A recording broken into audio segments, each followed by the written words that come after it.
Hi friends, ఈరోజు నేను mutton 65 ఎలా చేయాలో చూపిస్తాను రండి.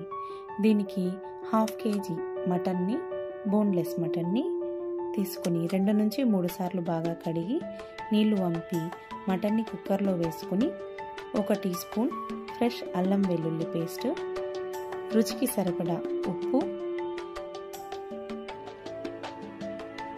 1/4 స్పూను పసుపు,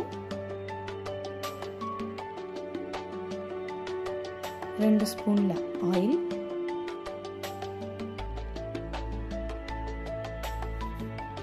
1 టీ గ్లాసు వాటర్ వేసుకొని బాగా కుక్కర్లో కలిపి మూత పెట్టి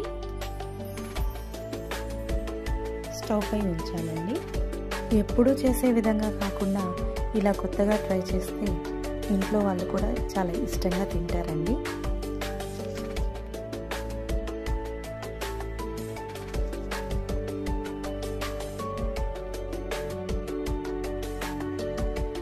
నాలుగు నుంచి 5 విజిల్లు వస్తే మనకి మటన్ మెత్తగా ఉడికి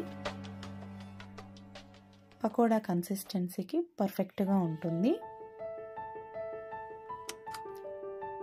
5 విజిల్లు వచ్చి స్టీమ్ ఆరాక మనకి తీసి చూస్తే ఈ విధంగా ఉంటుందండి. ఇలా మెత్తగా ఉంటే మనకి మటన్ చక్కగా ఉడికినట్లు. ఆ వాటర్ నుండి పీసెస్ని సపరేట్ చేసి మిక్సింగ్ బౌల్లో ట్రాన్స్ఫర్ చేసుకోవాలండి. ఇందులోకి 1 స్పూన్ కారం, 1/4 స్పూన్ పెప్పర్ పౌడర్,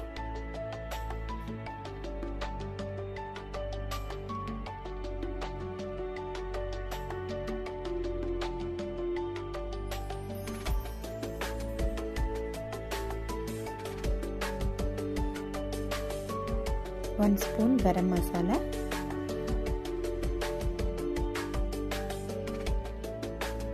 1 స్పూన్ ధనియాల పొడి,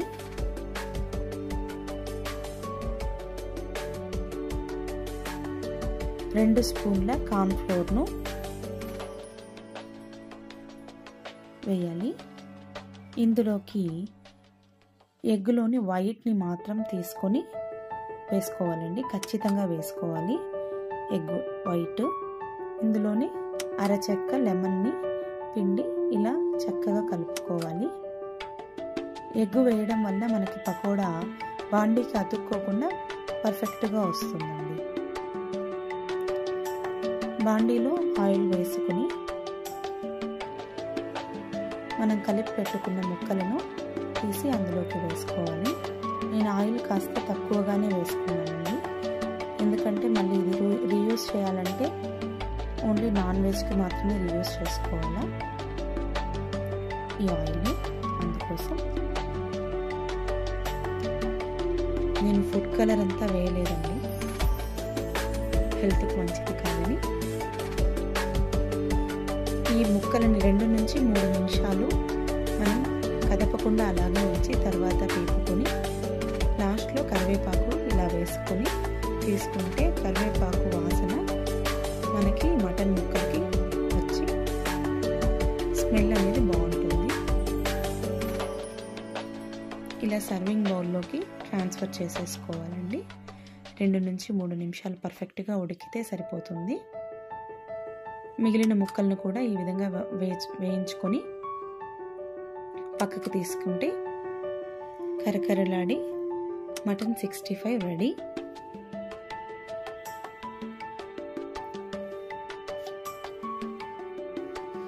రెగ్యులర్గా మనం మటన్ని ఇగురు, మటన్ కూర ఇలా చేసుకుంటాం కదండి. ఇప్పుడు నేను చేసిన విధంగా ఒకసారి ట్రై చేసి మీ ఇంట్లో వారి మన్ననలను అందుకోండి. ఇలా లాస్ట్లో మనకి ఈ పీసెస్కి కొద్దిగా సాల్ట్, గరం మసాలా, కారం పైన చల్లుకుంటే చాలా బాగుంటుందండి. ఇది పూర్తిగా ఆప్షనల్. వంట రాని వారు కూడా చాలా ఈజీగా చేసేయచ్చండి. మీరు ట్రై చేసి ఎలా వచ్చిందో నాకు కమెంట్స్లో తెలియచేయండి.